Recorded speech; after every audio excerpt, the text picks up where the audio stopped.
Assalamualaikum warahmatullahi wabarakatuh. Perkenalkan, nama saya Kevin Nur Hakim. Saya dari mahasiswa Universitas Negeri Padang dari Prodi Fakultas Ilmu Kesehatan, dan jurusan saya adalah Pendidikan Kepelatihan Olahraga. Baiklah, pada kesempatan kali ini saya ingin membahas sebuah artikel yang berjudul Pengaruh Minat Belajar Siswa dan Prestasi atas Upaya Guru dalam Memotivasi Belajar Siswa terhadap Prestasi Belajar Siswa. Oke, artikel yang saya review ini yaitu artikel yang ditulis oleh Vina Rahmayanti, Jurnal SAP, volume 1 nomor 2 tahun Desember 2016, ISSN 2527 sampai 967X.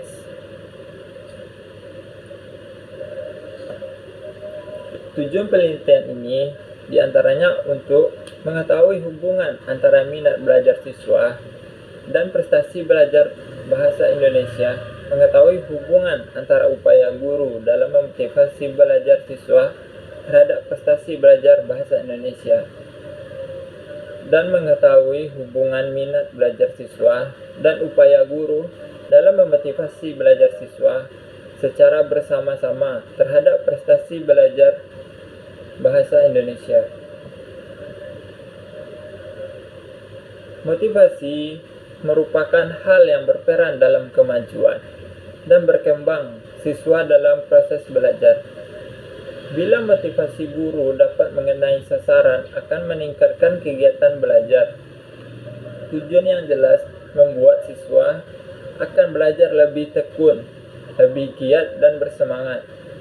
Motivasi adalah syarat mutlak untuk belajar. Di sekolah seringkali terdapat anak yang malas, tidak menyenangkan, suka membolos dan sebagainya. Dalam hal demikian, berarti bahwa guru tidak berhasil memberi motivasi yang tepat untuk mendorong agar ia bekerja dengan segenap tenaga dan pikirannya. Dalam hubungan ini, perlu diingat bahwa nilai buruk pada suatu mata pelajaran tertentu belum tentu berarti anak itu bodoh terhadap mata pelajaran tersebut. Sering kali terjadi pada anak malas terhadap suatu mata pelajaran, tetapi sangat giat dalam mata pelajaran lainnya. Hal ini juga termasuk minat siswa. Minat belajar siswa merupakan salah satu faktor penting dalam keberhasilan pendidikan dan pengajaran. Untuk dapat melaksanakan hal itu, kita sebagai pendidik harus dapat membina dan meningkatkan minat belajar siswa agar siswa dapat memperoleh hasil belajar yang diinginkan. Banyak siswa yang kurang bermotivasi atau berminat mempelajari bahasa Indonesia karena banyak sebab dan hal, seperti kurangnya populernya pelajaran bahasa Indonesia dibanding bahasa asing lainnya. Menganggap bahasa Indonesia sebagai bahasa mereka sejak lahir sehingga kurang berminat mempelajarinya, sampai merasa pelajaran ini membosankan. Padahal pemerintah sendiri telah memasukkan bahasa Indonesia sebagai bahasa yang diujikan dalam ujian nasional agar siswa mau dan mampu menguasai bahasa Indonesia. Tetapi kenyataannya pelajaran ini masih saja tidak begitu diminati oleh siswa. Selain motivasi, adanya minat siswa dalam memperoleh dan mengolah soal bahasa Indonesia menjadi penyebab rendahnya hasil belajar bahasa Indonesia. Banyak siswa merasa jenuh, bosan, dan bahkan menganggap pelajaran bahasa Indonesia pelajaran yang gampang, jadi tidak terlalu mendapat perhatian khusus bagi siswa yang mengerjakannya. Selain potensi, Manusia juga dikaruniai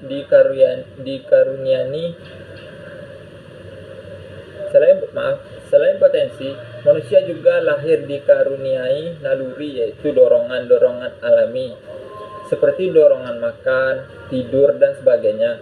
Seandainya manusia hidup hanya dengan naluri tanpa akal, pikiran, dan perasaan, maka tidak ada bedanya dengan binatang. Hanya dengan akal pikiran tersebut, manusia dapat dididik agar dapat mengadakan perubahan-perubahan sehingga menjadi makhluk yang paling mulia di dunia ini. Hanya dengan mendidiklah status hewan itu bisa diubah menjadi status manusia. Pendidikan memegang peran penting dalam mempersiapkan sumber daya manusia yang berkualitas. Oleh karena itu, pendidikan hendaknya dikelola baik secara kualitas maupun kuantitas. Hal tersebut bisa tercapai bila pelajar dapat menyelesaikan pendidikan tepat pada waktunya dengan hasil belajar yang baik. Hasil seseorang ditentukan oleh berbagai faktor yang mempengaruhinya. Salah satu faktor yang ada di luar individu adalah tersedianya bahan ajar, memberi kemudahan bagi individu untuk mempelajarinya, sehingga menghasilkan belajar yang baik. Belajar mengajar adalah suatu kegiatan yang bernilai edukatif. Nilai edukatif mewarnai interaksi yang terjadi antara guru dengan anak didiknya. Interaksi yang bernilai edukatif dikarenakan kegiatan belajar mengajar yang dilakukan diarahkan untuk mencapai tujuan tertentu yang telah dirumuskan sebelum pengajaran dilakukan. Guru dengan sadar merencanakan kegiatan pembelajarannya secara sistematis dengan memanfaatkan segala sesuatu guna kepentingan pengajaran.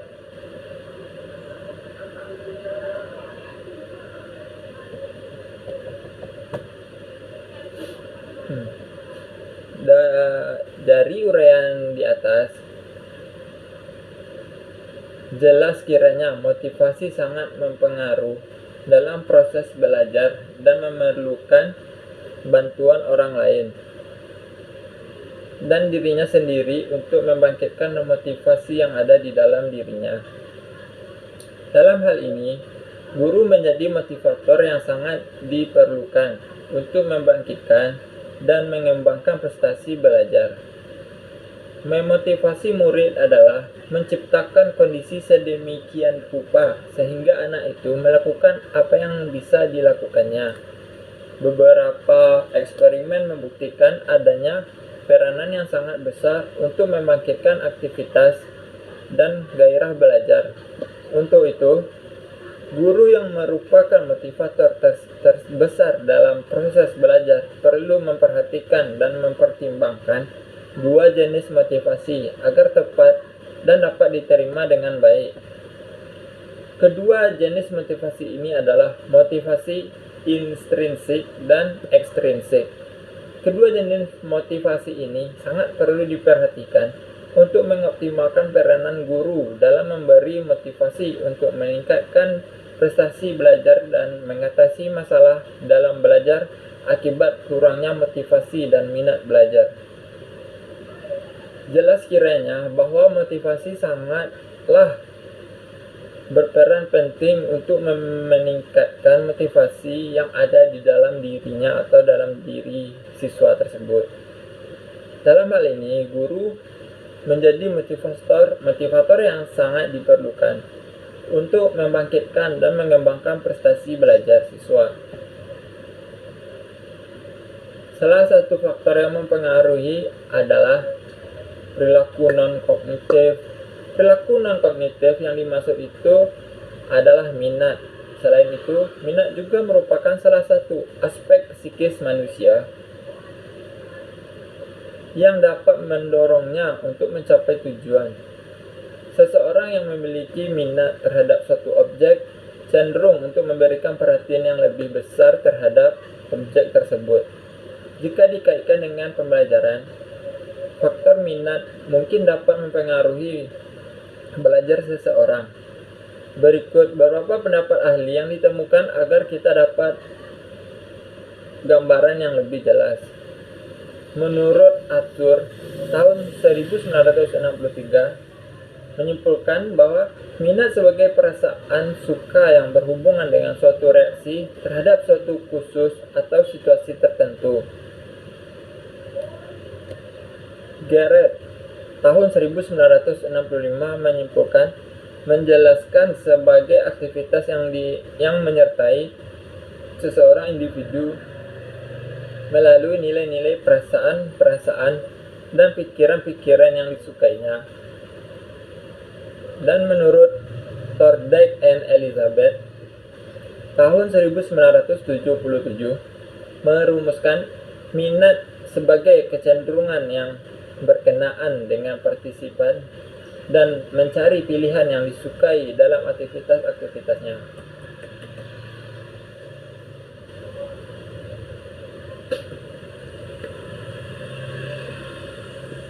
Menurut Gagne dan Berliner tahun 1984, anak dengan minat dalam suatu mata pelajaran cenderung untuk memberikannya perhatian. Mereka merasakan adanya perbedaan antara pembelajaran satu dengan pembelajaran lainnya.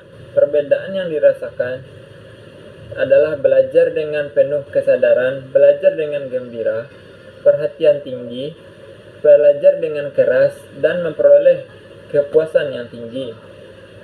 Selanjutnya, menurut Nasution tahun 1981 menjelaskan bahwa minat adalah suatu yang sangat penting bagi seseorang dalam melakukan kegiatan dengan baik.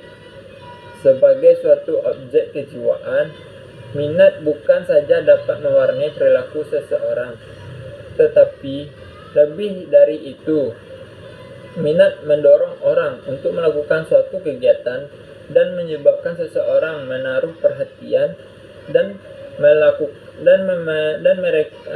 melakukan dirinya untuk terkait pada suatu kegiatan. Pendapat yang tersebut yang di atas pada dasarnya mempunyai banyak kesamaan pengertian, meskipun dalam bahasa dan rumusan yang berbeda, arah dan sasaran objek yang sama. Baiklah, berikut intisari dan pokok-pokok pikiran yang terbagi dari berbagai pendapat ahli. Yang pertama, pada aspek kognitif, minat dapat menjadi dorongan dalam mencapai tujuan atau kebutuhan, sehingga segala sesuatu yang dikerjakan memberikan nilai tambah bagi dirinya. Sedangkan pada aspek sikap, sesuatu yang dikerjakan akan memberi kesenangan, energi untuk melakukan kegiatan tersebut dalam mencapai tujuan dan atau kebutuhannya. Yang kedua, minat menekankan kepada pemilihan di mana antara suka dan tidak suka, nilai-nilai objek, keterampilan-keterampilan, pengertian, kecakapan atau pengalaman, kesenangan, keinginan atau kemauan, perhatian, dan partisipasi seseorang pada suatu kegiatan yang disukainya. Yang ketiga, minat menekankan keseharusan sebagai suatu sambutan yang sadar. Jika tidak, minat itu tidak akan punya arti sama sekali. Berdasarkan pokok pikiran yang diambil dari berbagai ahli, maka untuk kepentingan minat berdasarkan belajar siswa dapat disimpulkan bahwa minat merupakan suatu faktor yang berasal dari dalam diri manusia dan berfungsi sebagai pendorong dalam berbuat sesuatu yang memberikan individu ke arah perhatian, kesenangan, keinginan, dan pengalaman secara sadar. Sedangkan aspek perilaku afektif, minat memiliki karakteristik pada arah intensitas dan target.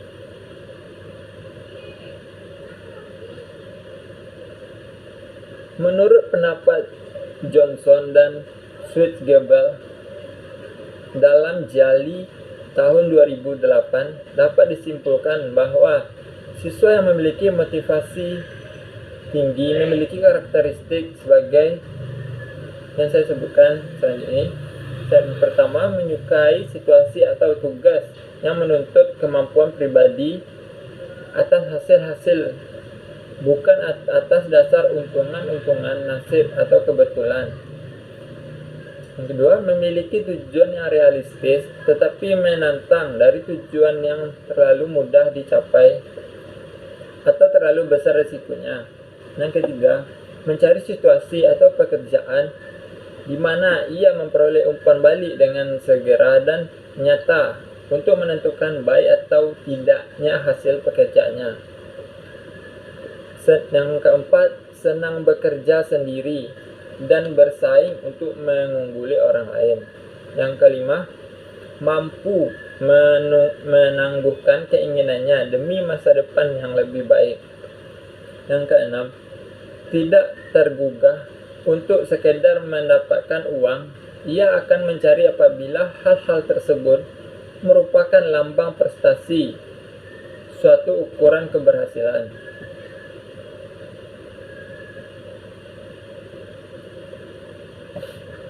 Selanjutnya, belajar merupakan proses dasar dari perkembangan hidup manusia. Dengan belajar, manusia melakukan perubahan-perubahan yang kualitatif individu sehingga tingkah lakunya berkembang. Semua aktivitas prestasi hidup manusia tidak lain adalah sebagai hasil belajar. Itu bukan sekadar pengalaman.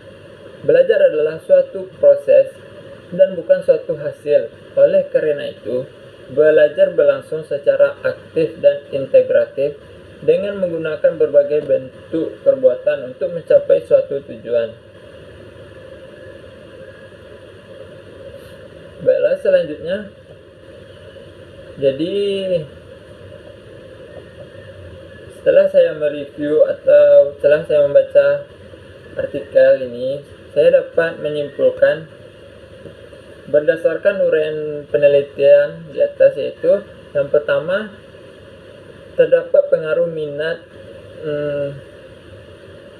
belajar siswa dan persepsi atas upaya guru dalam memotivasi belajar siswa secara bersama-sama terhadap prestasi belajar bahasa Indonesia. Yang kedua, terdapat pengaruh minat belajar siswa terhadap prestasi belajar bahasa Indonesia. Berdasarkan hal tersebut, maka semakin baik minat belajar siswa diikuti oleh semakin baiknya prestasi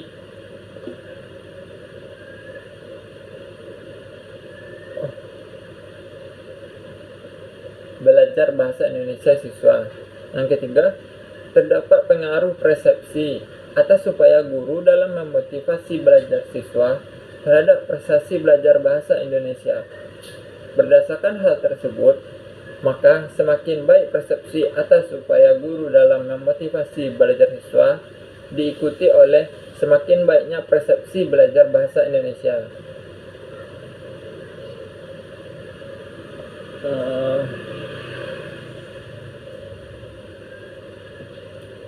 Baiklah, mungkin hanya itu yang dapat saya sampaikan. Salah dan janggal saya mohon maaf. Saya akhiri dengan wabillahi taufiq wal hidayah. Wassalamualaikum warahmatullahi wabarakatuh.